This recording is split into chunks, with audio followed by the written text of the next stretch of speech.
아니 이게 이제 첫 여름 완주가 이제 세 번째 네, 맞습니다. 책인데 이번에 이제 새로 나온 신간 책인데 네. 그 김금희 작가님이라고 저희 그 문학계에서 아주 유명하신 핫하신, 분이죠. 네. 네. 처음 이제 기획이 시작된 건 2021년 제 머릿속에서 시작된 거. 굉장히 오래됐네요. 예, 그래서 듣는 소설이라는 음. 기획으로 시작이 됐어요. 그래요. 예, 그래서 이제 기존에는 종이책을 먼저 만들고 음. 그다음에 뭐 전자책을 만들든지 선정해서 뭐 오디오북을 만드는 그런 공정이거든요. 보통 책이라는 게. 근데 저희는 아예 오디오북을 먼저 만드는 책을 이제 만든 거예요. 네, 그래서 이제 가장 첫 독자로 시각장애인 독자분들한테 먼저 소개를 시켜드리고 그 이후로 한 달 후에 이제 종이책이 서점에 깔리는 그런 거군요. 예, 그런 이게 듣는 소설, 그러니까 오디오북으로 먼저 시작을 하셨다고 그랬잖아요. 맞습니다. 예. 요게 좀 그 아버지 때문이다라는 얘기. 아, 네네. 예. 아버지가 원래 좀 눈에 장애가 있으셨어요. 어려서부터. 네, 그래서 이렇게 저희 집은 옛날부터 이렇게 바닥에 뭐를 놔두면 안 됐었어요.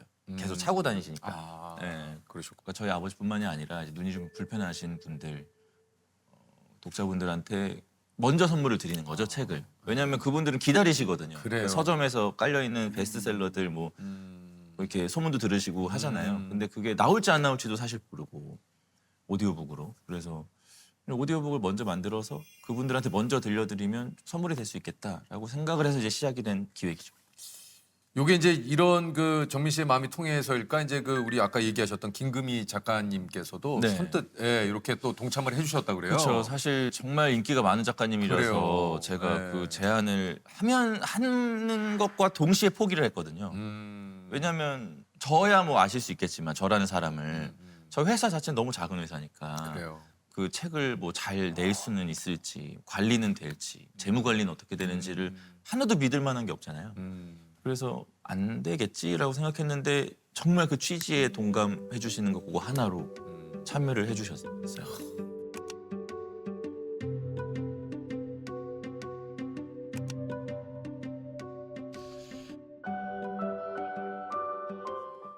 아니 좀 어쨌든 이제 오디오북이 이제 4년 만에 완성이 되고 아버님의 반응이 또 궁금한데 뭐라고 좀 얘기를 하셨어요? 이제 저희 어쨌든 제 아버지 때문에 만든 책이니까 그 유튜브 링크를 만들어서 아버지한테 보내드렸어요.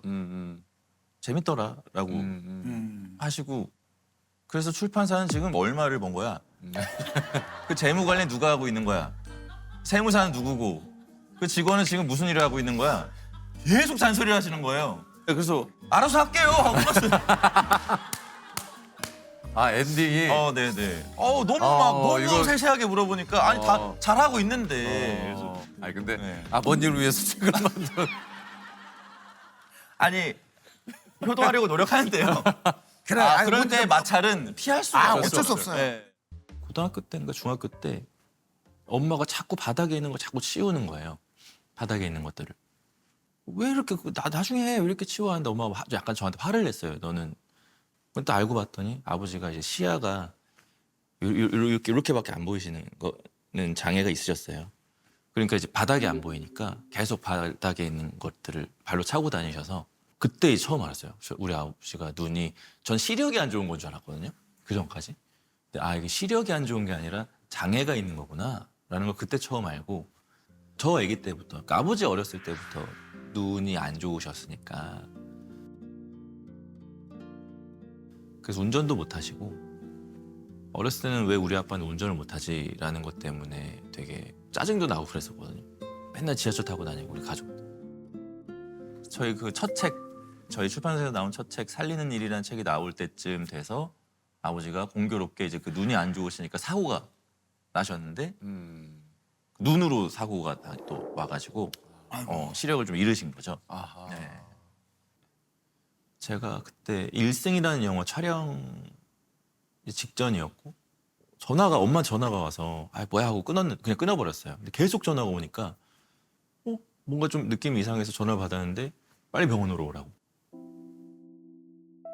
아버지 그렇게 된 거 보고 그리고 아버지 속상해하는 걸 보고 제가 조금 더 마음이 아팠던 것 같아요. 원래 이제 눈에 장애가 있으셨던 분인데도 불구하고 어떻게든 60년을 살아오셨는데 근데 실제로 이제 아버지가 아예 눈의 시력을 잃어버리게 되니까 우리 아버지가 눈이 잘 안 보인다라는 거에 제가 저 자신을 동정하는 것 같은 느낌을 받았어요. 나는 장애인의 아들이야라는 어떤 그런 마음의 어떤 그 아주 못된 동정 같은 게 저 자신한테 좀 있었던 것 같거든요. 그때 내가 나를 동정했던 그 마음들이 너무 수치스럽고 꼴 보기가 싫은 거예요. 정작 한평생을 불편하게 살았던 사람은 우리 아버지인데 그때는 좀 아버지를 위해서 내 가족을 위해서 뭔가 한번 만들어 봐야 되겠다라고 처음으로 그때 좀 그런 생각이 들더라고요. 유독 기억이 나는 순간이 저희 아버지가 책을 안 버려요. 그러니까 자기가 갖고 있던 책을. 공무원이고 회사 다니고 이러는데 뭐 책을 막 많이 읽을 시간은 없잖아요. 눈도 원래 안 좋으셨는데. 근데 어쨌든 저희 이게 집에 가면 책장에 항상 아버지가 옛날부터 읽었던 책들 막 노래진 거 엄마가 좀 버리라고 하면은 절대 책은 절대 버리는 거 아니라고. 저도 그래 책을 안 버리거든요. 약간 어렸을 때 그냥 아버지한테 책은 버리는 거 아니라고 배워서.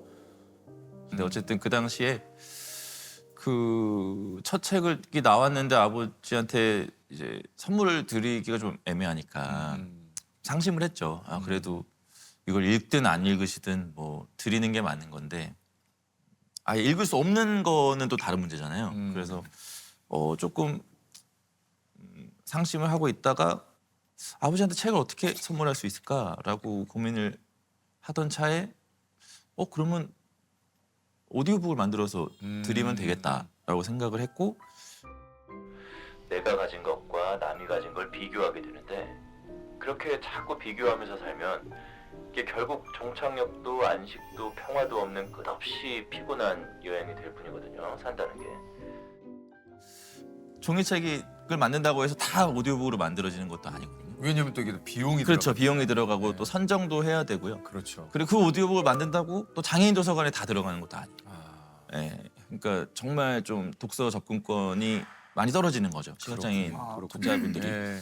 예. 그래서 이번에 좀 이런 형태의 책을 만들어서 선물을 드리면 좋겠다라고 생각을 해서 만들었고 실제로 이제 시각장애인 독자분들도 좀 만나 뵙고 북토크도 하고 했는데 다행히 좋아해 주셔가지고 그러니까요. 네. 1년에 서점 그러니까 종이책이 8만 종이 나오거든요. 학술서, 잡지 다 합쳐서 8만 종이 나오는데 우리는 그 8만 종을 다 선택할 수 있잖아요. 찾아보면. 시각장애인 독자분들은 소문을 들으면 우리 자기들도 한번 읽어보고 싶은데 거기 만들어주지 않으면 접할 수가 없어요. 정말 누군가가 옆에서 읽어주지 않는 이상. 계속 기다리셔야 되고 그 기다림이 헛될 가능성이 매우 높은 거죠. 그래서 제가 사실 천여름 완주 이번에 만든 게 책이 잘 됐으면 좋겠다라고 생각하는 가장 큰 이유는 그분들이 가장 처음 들었던 그 즐겼던 그 책이 아무도 관심 없는 책이 아니길 바랬어요. 비장애인 독자분들도 좋아하는 책을 본인들이 먼저 들었다라는 어떤 뿌듯함이 있어야 이 프로젝트도 계속 이어나갈 수가 있고 그래서 제가 홍보도 더 열심히 한 거거든요. 이분들에게 즐길 거리가 저는 더 많아져야 된다고 생각해요. 그 개인적으로 정민 씨가 굉장히 감성적인 사람이라고 저는 느껴지거든요. 아, 그래요? 저는 어. 뭐 표현이나 이야기를 하거나 아까 그 기자님께 메일을 보냈다도 그렇고. 그래요. 글 좀 잘 쓰잖아요. 네, 그것도 좀 뭐 글을 잘 쓰는 거는 뭐 모르겠고요. 편지는 잘 씁니다. 아, 그래. 네. 고등학교 때 반성문으로 처벌을 면한 적도 있어요. 야, 문장가네, 문장가야.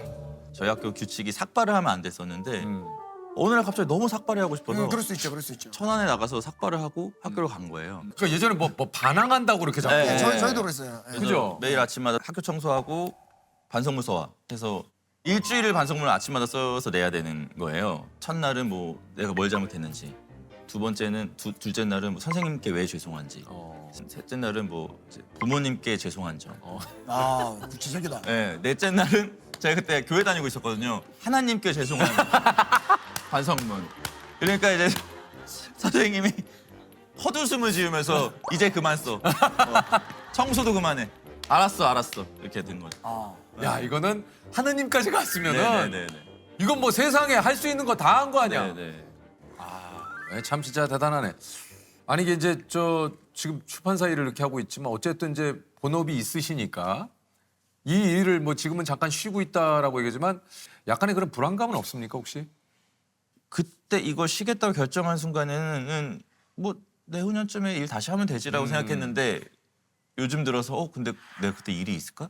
그러니까 이게 네, 모르는 거니까. 라는 생각, 불안함이 조금씩 생기기 시작했어요. 네, 그러니까 약간 오만한 선택이었다라는 생각도 좀 들긴 해서 원래 회사에서 시나리오 들어오는 거 있으면 잘 안 보여줬거든요. 그냥 쉬라고. 제가 달라고 하고 있습니다. 그래요. 아, 네. 아주 뭐 그래서 상당히 좀 충동적이네. 굉장히 충동적이에요.